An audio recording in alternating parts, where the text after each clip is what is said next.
Well, hi guys and gals and everybody. Welcome back to Tactical Review. I apologize for the long delay since my last video.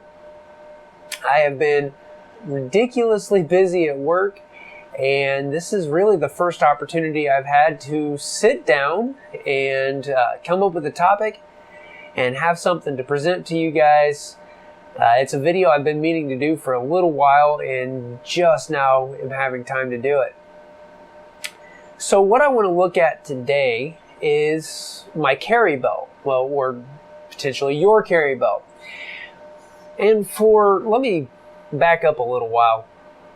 Of course, we've talked about everyday carry. We've covered that. And one thing that I don't remember if I mentioned or not, but something that's very critical is the belt that you're using. And for a long time, I had just been using a regular 1.5" black leather strap belt. In fact, right here it is. I carried using this belt for several years. It's still in good condition. It was a fairly comfortable belt, but as you can see, it doesn't do a lot to support a firearm or much of anything. And it wasn't such a big deal when I was carrying strong side with that Bianchi Illusion holster that I had. And it's actually now on loan to a coworker who has recently procured a Glock 19. Great choice, Dan. But when I switched to the appendix carry, and I think part of that, number one, the way that it adds to my belt line, and also with having the second magazine, I actually weighed my appendix rig the other day, fully loaded. It's about 3 pounds of hardware that sits right at the 12 o'clock position. And this belt just didn't do anything to keep all of that retained. So shortly after getting that holster, I was looking around and came across on Amazon, I was looking for a ratchet style, because another problem I had with this belt was with the holes every inch, it wasn't uncommon for one notch to be just way too tight, but the next notch to be way too loose. And I didn't feel like there was any kind of control over my firearm. And you know how it is. You eat just a little bit too much one day, or you work out a little bit more than normal one day, and the next day your belt notch that was perfect the day before just isn't right. So, back to this. I was searching on Amazon, looking for an EDC belt, and I came across the Ultimate Carry Belt by BladeTech. And if you've ever done any Kydex work for yourself, then you might be familiar with the company BladeTech, because they make a lot of belt clips and Kydex loops and things like that. Hardware for the holsters, I guess is what I'm saying. So I was intrigued, and then I noticed that the Ultimate Carry Belt is actually made by Next Belt, who is a hugely well-reviewed belt company for the EDC crowd. So this belt comes, it's sized in its default format. It'll work up for up to a 50-inch waist. And the way this works is you've got your buckle. Of course, you can see it's off to the side because I'm carrying appendix. It's got a little release down here, and it just ratchets in place, and it has adjustments every 1/4 inch. So, ate a little too much at lunch, just reach down there and just kind of stretch and release it. And really, nobody's any the wiser. Nobody's seen that you're carrying. It's not a big production where you're trying to loosen and jockey around. Just a real simple like that, and nobody knows. Same thing with tightening it. And with those 1/4 inch adjustments, it's really easy to get the amount of retention on your belt just perfect. But I have to admit, it was a little unnerving when I first got the belt, because again, it's set up for up to a 50-inch waist, and I do not have a 50-inch waist. And this is the most I have ever paid for a belt. As a matter of fact, this outpaces quite a few pairs of shoes that I've purchased, even some decent running shoes. So buyer beware. I don't have a current price on this. I will have an affiliate link down in the description or pinned in the first comment,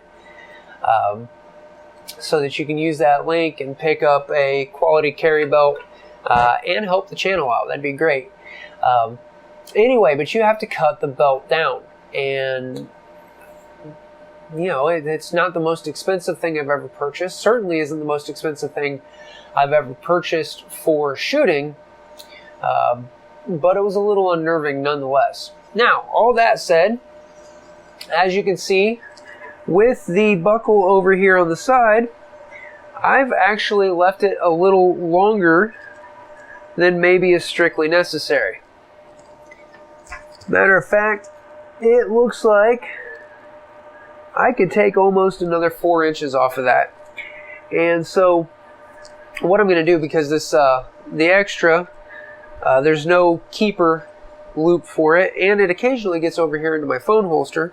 So right here in the video, I'm going to show you how to size your ultimate carry belt. All right, quality scissors in hand. So first thing is obviously I'm gonna have to take it off.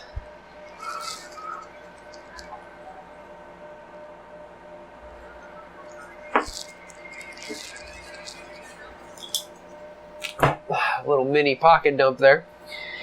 All right, and so your buckle here, there are teeth underneath this flap, and then you can see that there are a couple of Allen head screws.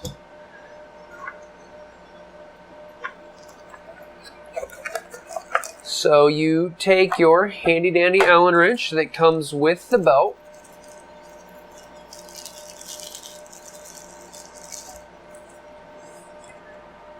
and remove your screws.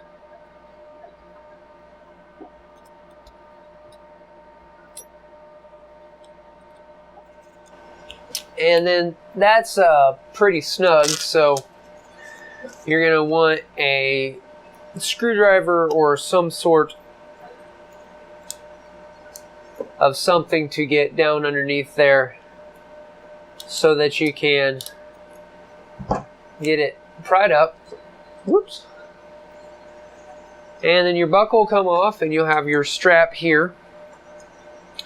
Now, one thing I want to point out, there are several companies that make these ratchet style systems, and most of them will warn you on the website, double check that your buckle, I don't know if you see it on there, says EDC down here at the bottom. If you're going to use it as a gun belt, make sure that you have a belt buckle that's rated for EDC. And then some of these have worn off just a little bit, but you can see here, hopefully, it has handy dandy graduations down there so that you can see without having to break out the tape measure. And you have quite a long section of ratchet, but again, there's no keeper loop for your extra. So not only measure twice and cut once, but I would also cut less than what you think. This is actually the 3rd time, or maybe even the 4th time that I've cut on this, just because, you know, I wasn't wanting to ruin the belt. So here goes. Just give her a good cut. Again, quality pair of scissors. Just like that. And this isn't metal reinforced in the middle, but there is nylon down there, so it's rather rigid. I'll show you here that the belt by itself does hold the 3 pounds of pistol and magazine and holster really well. There's really not a lot of point in me trying to show you with this one. Again, you can twist this into rotini pasta.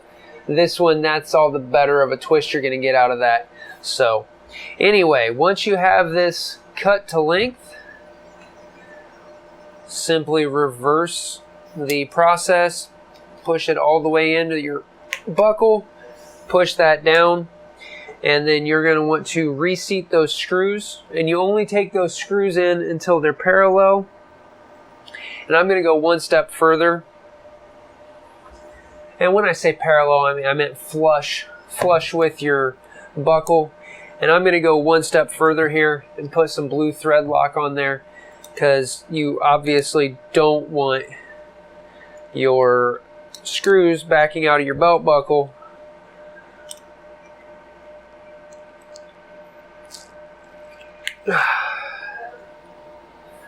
Sure that's relatively square on the end there, and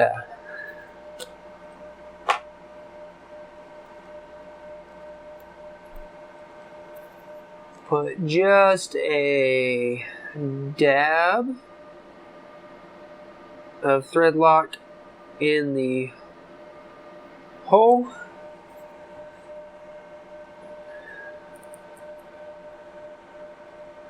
And we'll clean that old thread locker out of the threads. And put a stripe of thread lock down the actual screw.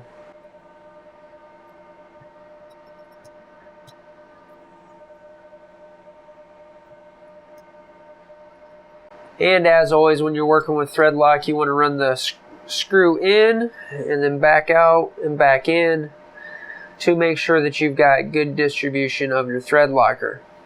If you haven't been doing that, now you know.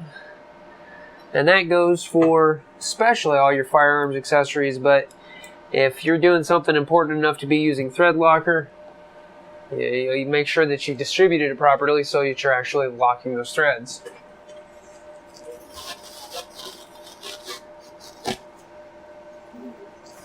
And then just a towel, clean off the excess.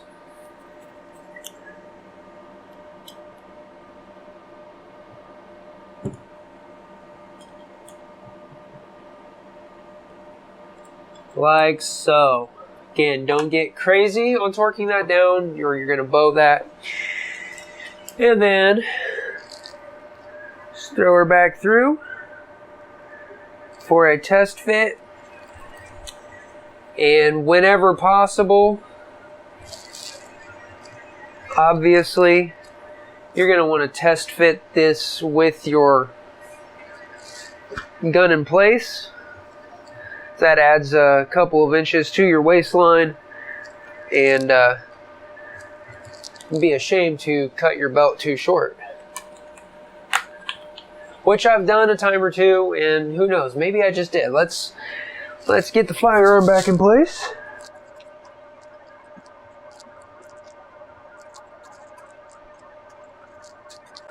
And there you have it.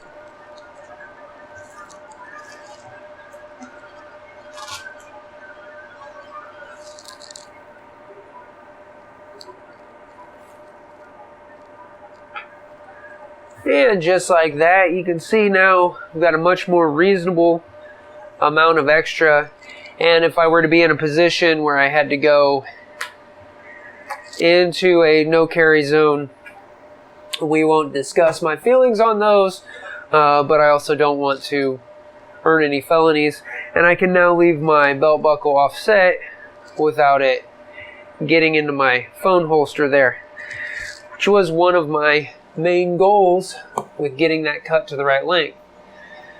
It also gives me the added incentives of not putting on too much weight to where my belt doesn't fit. Hey, so there you've seen it, the ultimate carry belt by BladeTech, next belt. I've been very happy, aside from the slight sticker shock at the beginning, but again, any quality carry belt is going to set you back probably a minimum of $60. I believe I've seen slide belt, I don't know if that's the right word, but the nylon type belts, I've seen those well reviewed down in the 30s, but I wanted something that was going to stand up to the rigors of, having a little bit more of an EDC load. And again, I'm not going to be improvising a tourniquet with this belt, obviously, but you've seen my feelings on that. I recommend that you buy a quality tourniquet and have that with you. And then if you have to improvise, you're just going to have to use something other than your belt.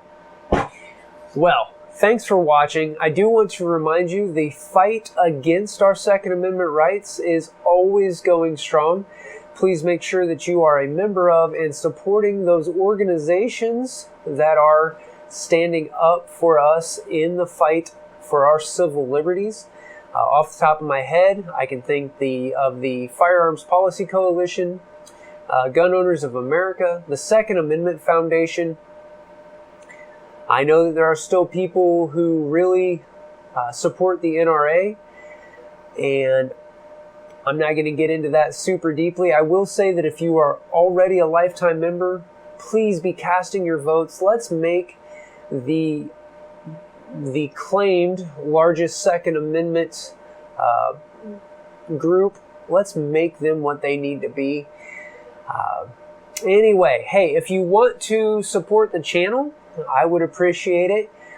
You can either support us on Patreon, unless we get kicked off of Patreon, who is evidently showing themselves to be anti-2A. We'll cross that bridge when we get to it. If you're watching on Gunstreamer, you can support with Contributus, or at very least, it will help if you like and subscribe. If you're watching on YouTube, ring that notification bell so that you know when I've uploaded more videos, and follow me on Facebook. Again, it's been busy lately, but I do try to post links to the deals I run across, and 2A conversation, pertinent links, big news in the 2A community. I try to keep that fairly up to date on Facebook, so, and we can have some community discussion going on there. Well, thanks for watching, and until next time, shoot straight, stay safe.